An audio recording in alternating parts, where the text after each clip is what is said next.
and welcome to Lead at Any Level Live. Welcome, inclusive leaders. I am Amy C. Wanninger, the Inclusion Catalyst. I am so happy to have you with me today. Let me know in the comments if you're viewing this live, and if you're catching this on replay, welcome. Please let me know in the comments what time you view this or where you are when you view it. I would love to know when people are tuning in, whether you're live or on the recording, and I try to respond to all the comments that I can. Thank you so much. I am really excited to talk to you today, although I gotta say my topic's a little sad today.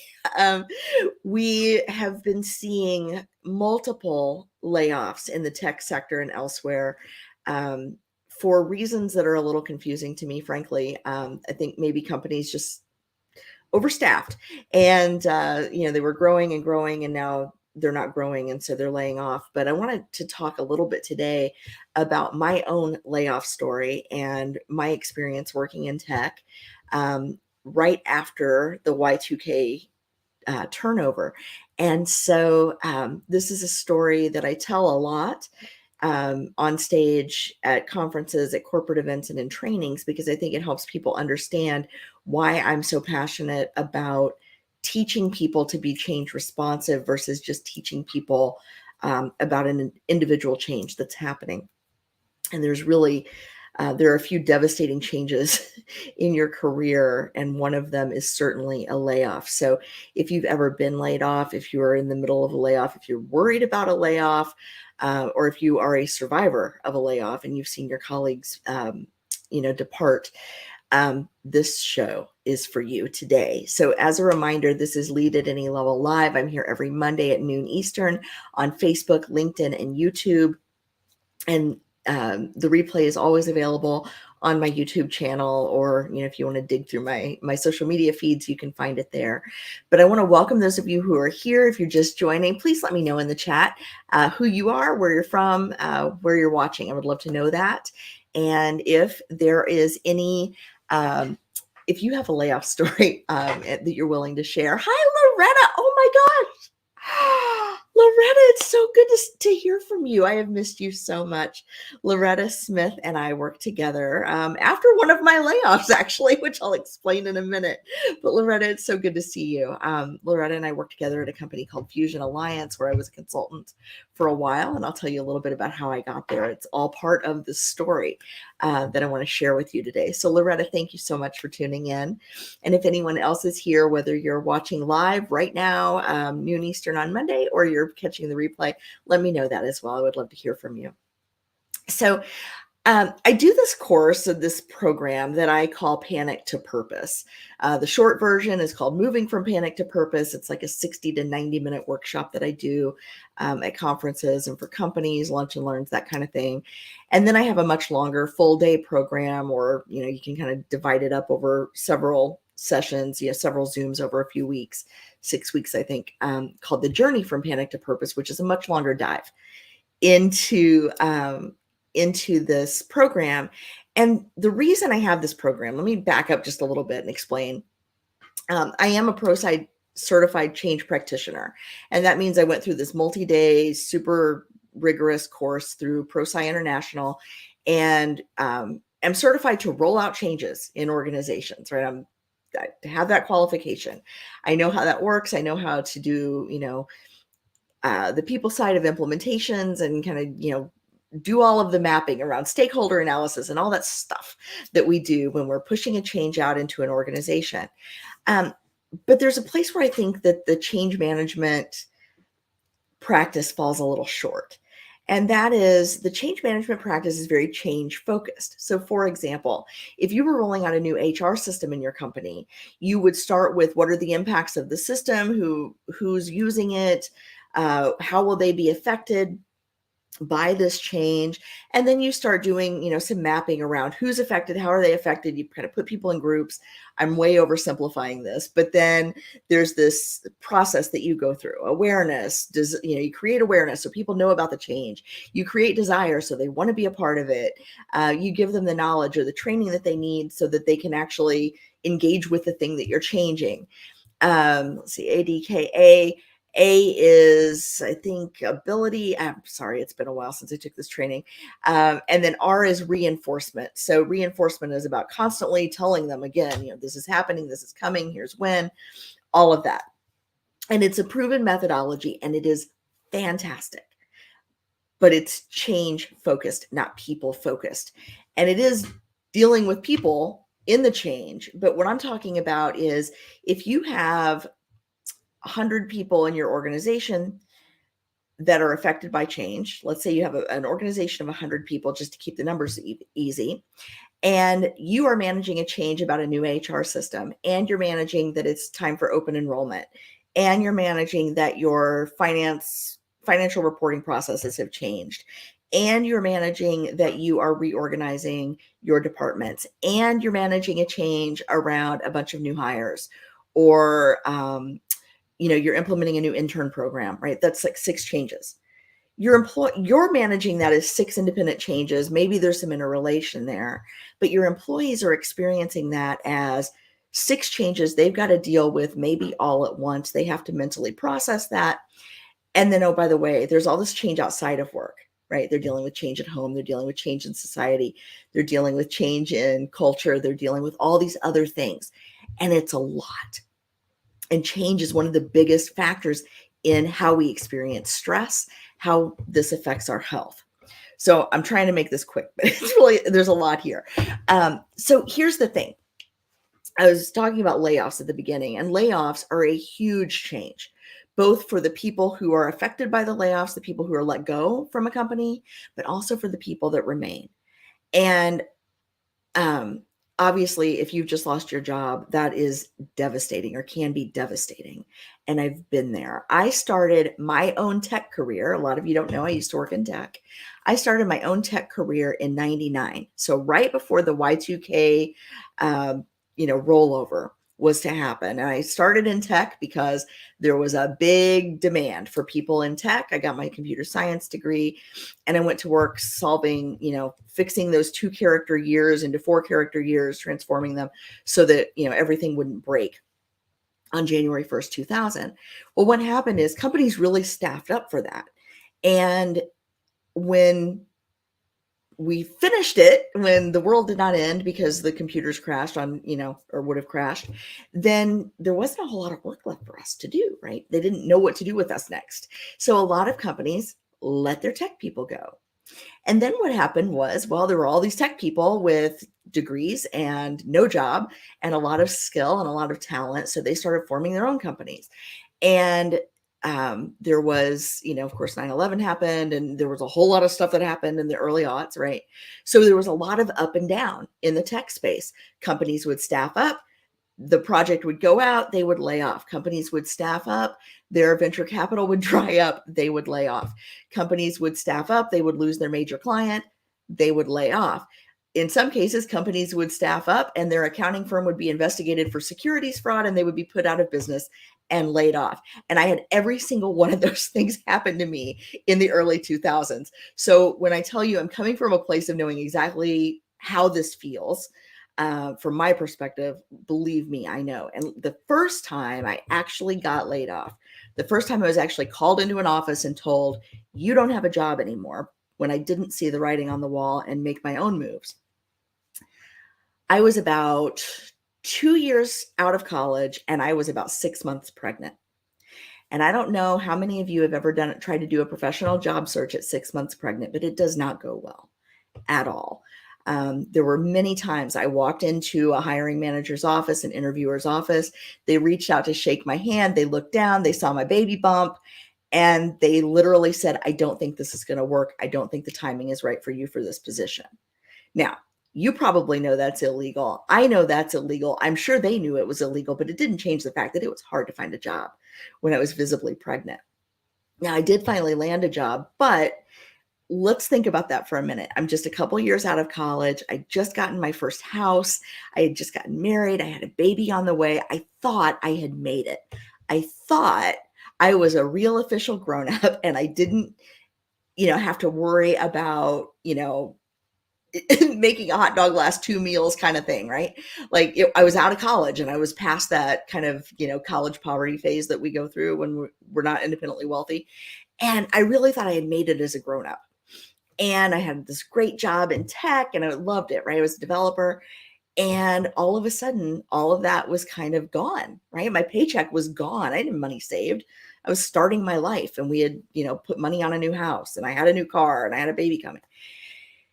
And I could see very quickly that it was going to be really hard to get a job. And I did something I didn't expect to do. I had to file for unemployment, which I didn't know was a thing at this point in my life. I had never gone through this before, but I navigated the unemployment process.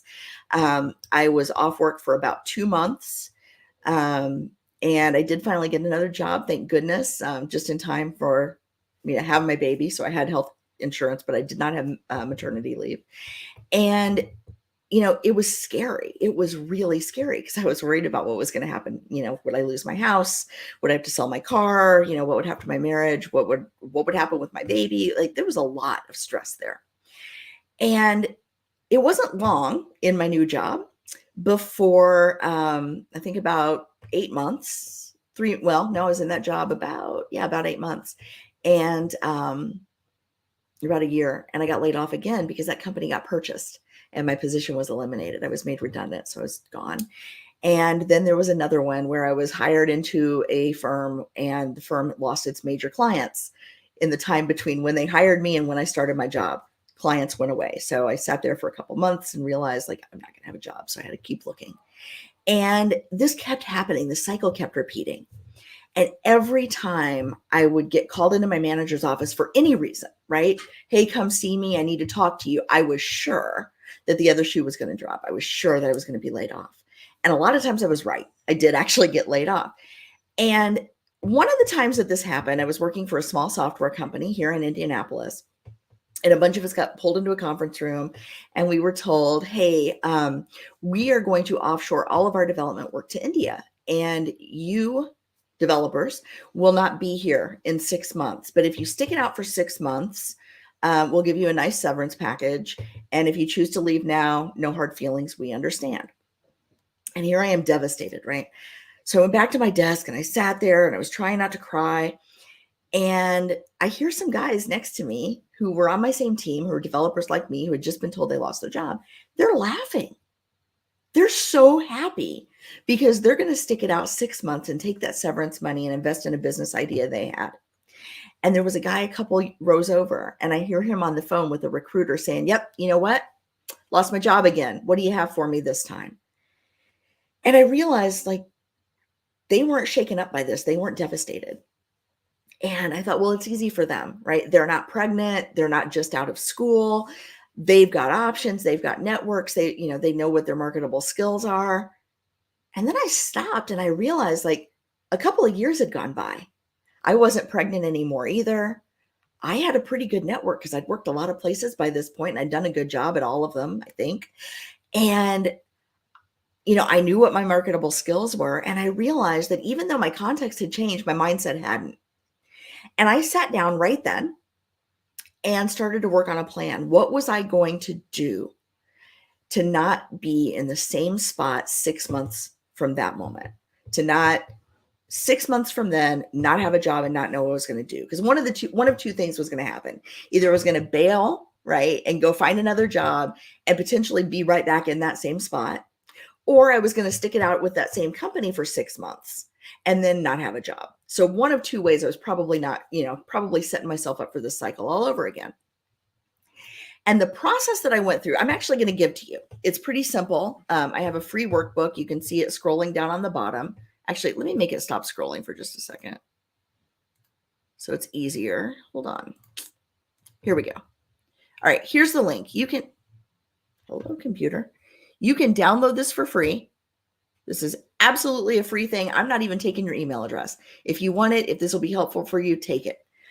There is also a longer version of this workbook available online on Amazon, in Kindle, and in paperback format. And I can show that to you here in a sec. But here's basically the process I went through. This is the workbook on Amazon. I know a PDF of a workbook or I'm sorry, not a PDF, but an ebook of a workbook is kind of silly. But when the pandemic hit, I wanted to make sure as many people could get it as possible. So I went ahead and did an ebook version. But anyway, this is the link right here to the downloadable short form version of this workbook. And this is the exact process I went through when I got laid off for the millionth time that changed my perspective on layoffs. And here's why I'm sharing it with you. Number one, we have seen about 200,000 tech workers being laid off in the last few months. That is a lot. But I also know that there is a lot of talent. There are a lot of great ideas. There are a lot of really driven, motivated, brilliant people who are going to take this and turn it into an opportunity to create something new, to innovate, to go somewhere, to land on their feet, and to build something that we've never seen before, because that's what happened the last time we were in this cycle.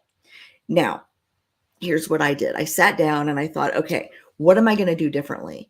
And what I decided to do in that moment was I'm going to stick it out with this company. And it's kind of a unique situation because I had 6 months notice. But I'm telling you this because here's what happened. It changed my attitude. I thought I'm going to stick this out. I'm going to learn as much as I can about this process. I'm going to learn as much as I can about this business. I'm going to learn as much as I can about how I can be helpful. Not necessarily because I wanted to help the company that was laying me off, although I ended up being pretty helpful, but because I wanted different skills to take to my next job. I wanted to be more adaptable in my next role. I wanted to land not just on my feet, but on a higher level in my next role. And what happened was I got to travel all the way around the world to train the people who were taking my place, which some people might think is a horrible fate, but it was amazing for me. I had never been really outside of the country to speak of. I got to go to India. I got to work with some amazing people. Some of them I'm still friends with today. Melinda, if you're watching, I miss you.